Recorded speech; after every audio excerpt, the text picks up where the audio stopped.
Well, okay. First of all, I would like to thank the Institute for Cultural Diplomacy and its Director General, Mark Donfried, Donfried or Donfried? Donfried, as in German. Okay, for inviting me to participate in this panel, and together with dear colleagues. And I will focus my presentation mainly in the issue of the works towards the post-2015 development agenda. And I will organize this presentation in four very general chapters: women's human rights in the international arena, Mexico's role at international and regional fora, consultations in Latin America and the Caribbean region, and how Mexico is incorporating international commitments into domestic legislation. For the sake of time, I will concentrate on the most recent developments. Women's human rights in the international arena. As we know, gender inequality is the most pervasive form of inequality in the world. Thus, gender equality should be a cross-cutting priority that must be mainstreamed across any development agenda. It should not merely be isolated as a standalone goal, but its structural and root causes must be tackled. Promote gender equality and empower women is one of the Millennium Development Goals. The UN system, in collaboration with stakeholders around the world at regional, national, and local levels, has been working to assess the progress that has been made in achieving these goals and to determine the development priorities for the future. There is a recognition that important progress has been achieved, but there is still much to be done. That is why gender equality issues have been raised by national stakeholders as central to the global post-2015 development agenda and as an essential component for the realization of all development goals. Promoting equality, including social equality, gender equality, and women's empowerment, was one of the three key topics for the 8th session of the Open Working Group on Sustainable Development Goals, which met in February at UN headquarters to discuss the post-2015 development agenda. The two central ideas on gender were: gender equality was affirmed as an end in itself and as an essential means for sustainable development and poverty eradication. And the second, there can be non-sustainable development without gender equality and the full participation of women and girls. During that session, concerns were voiced by many about the wide and in some respects widening inequalities in the world, both within and between countries, which pose a risk to social cohesion.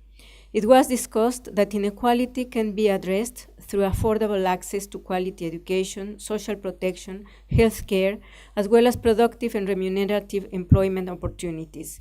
It was also recalled that policies supportive of entrepreneurship and small-scale enterprises can also enhance opportunities for the poor, including poor women.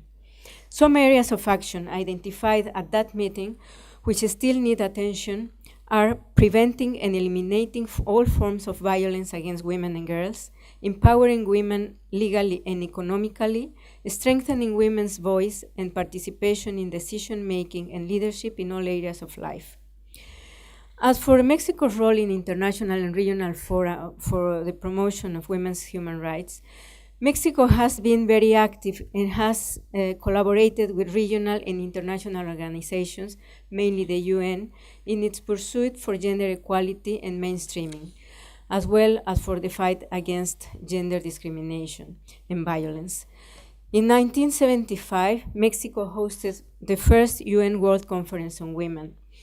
Every year, Mexico hosts the International Conference of Gender Statistics together with INMujeres, that is the institute created for women, especially in Mexico, INEGI, it's our statistics institute, UN Women, and ECLAC, at the Conference of Statistics of the Americas, which gathers together the national mechanisms for women's advance and the statistics institutes of the region. Mexico fully believes that incorporating gender perspective in the production and analysis of the measuring tools contributes to visualization of the women's needs in order to formulate specific policies and programs and to measure the impact of such measures in their lives. During the 9th International Meeting on Public Policies, Use of Time, and Economic Care in August 2011, for the first time, Mexico presented the results of an account on the non-remunerated labor in homes, which has been a constant feature in the history of the region. We are in Latin America really lagging behind other parameters. In preparation for the 58th session of the Commission on Statutes of Women, which precisely is starting today in a couple of hours, Mexico hosted last October an expert group meeting on structural and policy constraints in achieving the MDGs for women and girls, convened by UN Women and in collaboration with the Economic Commission for Latin America and the Caribbean, ECLAC. The aim of the experts group meeting was to identify the challenges, including the structural and policy constraints for achieving the MDGs for women and girls, identify the policy priorities and critical issues for achieving the MDGs for women and girls and for the post-2015 agenda, and develop action-oriented recommendations to accelerate achieving the MDGs for women and girls. The main recommendations after the work of this experts group were strengthening the enabling environment for achieving the MDGs. This has to do with everyone recognizes that the role of the women is important, but the environment should be enabled so that this can really work. The need to embed sustainable development efforts within a human rights framework were another recommendation, so as the need of a multidimensional approach to sustainable development and multidimensional measurement of poverty has to be promoted and work to alleviate such poverty at the individual, household, and community levels is a key step towards substantive gender equality. These issues, among others, will be discussed during the CSW 25th meeting. At the regional level, last January, the heads of states and government of Latin America and the Caribbean gathered in Havana, Cuba, on the occasion of the second summit of the Community of Latin American and Caribbean States, CELAC. One of the outcomes in which Mexico actively participated was the special declaration on promotion of equality and empowerment of women in the new post-2015 development agenda. This declaration mainly ratifies that gender equality is a necessary condition for achievement of full enjoyment of human rights and agree that women should be included in governmental priority programs, providing not only national and international political and legal protection, but also concrete actions aimed at promoting and consolidating their integrated development. Recognizes that the focus of gender equality in the debate of development implies considering both the productive and reproductive dimension and transforming the division of labor, which due to inequalities in the reproductive field has generated a disproportionate burden for women, as well as a gender structural inequalities that perpetuate the circle of poverty, marginalization, and inequality. The declaration also agrees to intensify efforts to develop the fullest potential of women and girls against discrimination and commits to joint efforts and continue to combat all forms of violence, including feminicide and discrimination against women and girls, and to promote their rights by generating the necessary conditions for the development and strengthening space, both national and international, to enable them to enhance their capabilities and receive quality services and care in areas such as health, education, training, and also to the exercise and equal political participation, considering processes that facilitate the full exercise of their rights and the strengthening of their economic autonomy, including the promotion of their integration in the different productive sectors. One of the most important things of the declaration is the reiteration of the interest in integrating the gender perspective as a cross-cutting issue in the new post-2015 development agenda, in order to empower women and achieve gender equality as essential elements for ensuring inclusive public policies. As for the Latin American and the Caribbean region consultations, last month, by invitation of Mexico's Ministry of Foreign Affairs and together with UN Women, Ministers and high-level authorities responsible for public policies for human rights and empowerment of women and girls in Latin America and the Caribbean gathered and adopted also declaration of mechanism for promotion of women of Latin America and the Caribbean prior to the 25th session of the Commission on the Status of Women. That is the so-called Mexico Declaration. And the results of these consultations precisely will be presented to the CSW meeting in the coming days. The declaration highlights recommendations for including gender issues in the post-2015 development agenda through a standalone goal on gender equality, women's rights, and women's empowerment. The region's commitment to an engagement with these issues is reinforced in this declaration. First, it makes a strong call for a transformative and comprehensive specific standalone goal to ensure gender equality, women's rights, and women's empowerment in the post-2015 development framework with clear goals, targets, and indicators. It says this goal must address at least violence against women and girls, gender equality in resource distribution, and gender equality in decision-making in the public and private sectors, as well as in the household. Second, the declaration makes a call to integrate gender mainstreaming throughout the post-2015 development agenda and sustainable development goals, in all goals and indicators. It emphasizes that all new development goals must be transformative, tackle structural barriers to sustainable development, apply to all countries universally, and address equality through a rights-based approach. As a third recommendation, that was the specific reference that was made to ensure sexual and reproductive health and rights, explicitly reaffirming the progressive and forward-looking agreements reached in the Montevideo Consensus of the first Regional Conference on Population and Development last year and the Cairo Program of Action. Participants also agreed that the new post-2015 agenda and the SDGs must build on lessons learned by directly tackling both unequal power relations between men and women and persistent social norms and gender stereotypes that impede sustainable development and discriminate against women and girls.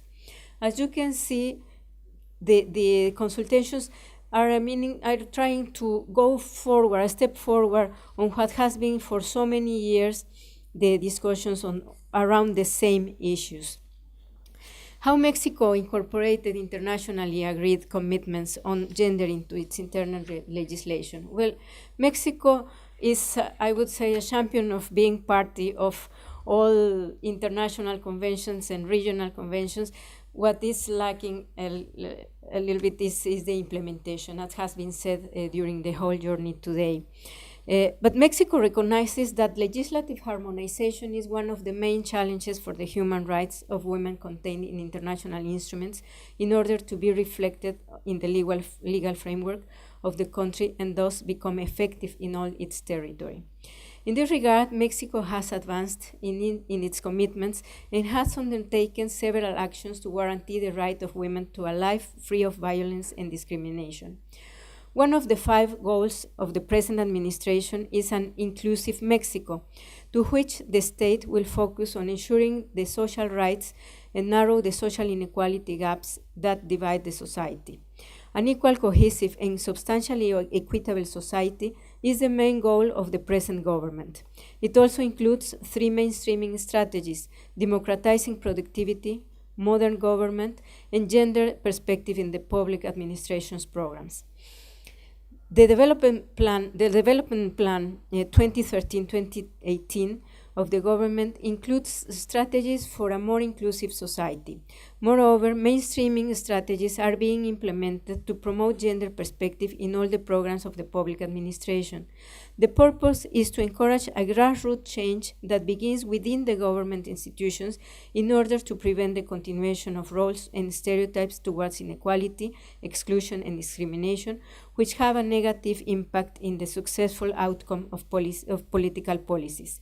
This way, the government of Mexico aims to materialize the commitments acquired when ratifying the Convention on the Eradication of All Forms of Discrimination against Women. Gender equality requires an enabling environment whose construction needs the review of legal framework, public policies, financial resources, and political commitments like the ones Mexico is currently undertaking.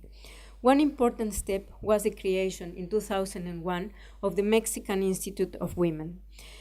In Mexico now, all the 32 federated states have a local legislation that guarantees access to a violence-free life for women and also have established systems to prevent, sanction, and eradicate violence against women. Regarding equality, 31 states have an act of equality between women and men, 7 have published the regulation of the acts, and 17 have established systems for the equality between women and men. At the federal level, the Planning Act of 1983 was amended in order to include the gender perspective in the planning exercise by the public administration. Articles 2.3, 9, and 14 now oblige the government to plan public policies taking into account equal rights between women and men in order to ensure an enabling environment for the population's development. There are 24 state laws to prevent, sanction, and eradicate crimes regarding human trafficking. 28 states have incorporated the feminicide as a crime in their local codes, as well as the federal criminal code. Mexico has a population of 60 million women, and that is about 53% of the total population in my country. More than 1.7 million have benefited from programs to promote productive initiatives for more than 3,000 million pesos. That is about 178 million euros. About 20% of the federal budget this year is labeled to programs to fight gender equality. This is 218% more than it was in 2008. But we still have to do more. Only 17.6% of ministers in the current cabinet are women. Just about 30% in both lower and upper chambers in the federal Congress are women. Though I must say that in the that recently approved political electoral reform states that all political parties have to ensure that 50% quota for any candidacies at local and federal level must be ensured. In the Supreme Court of Justice, we have just 18% women. After many years fighting against gender inequality, one can see that in Mexico, we have made big progress, mainly in education, participation in the economy, more national and international awareness with regard to the economic contribution of the non-remunerated work, more participation of women in candidacies, mainly because of quotas, and in approving legislation and programs against gender-related violence. But big challenges remain. We have to continue working in literacy campaigns, especially with indigenous population, in ensuring access to integral health services to fight against the high rates of maternal mortality, in promoting new and more equal models of distribution of domestic and extra-domestic work, and in fighting poverty. Special attention must be paid to gender-related violence, strengthening programs for prevention, attention and sanctions to the perpetrators, and ensure reparation, especially for more vulnerable groups as indigenous women. Mexico believes that in order to achieve gender equality, it is necessary to have legal instruments as a basis for actions, such as the fight against discrimination, against gender-related violence, and the comprehensive promotion of human rights of women and girls, ensuring a violence-free life and contributing to the consolidation of democracy and justice as a collective welfare. So we look for equality, no more, no less, as it was stated in the consultation for Latin America and the Caribbean, and we follow the motto of this year's CSW meeting: equality for women is progress for all. Thank you.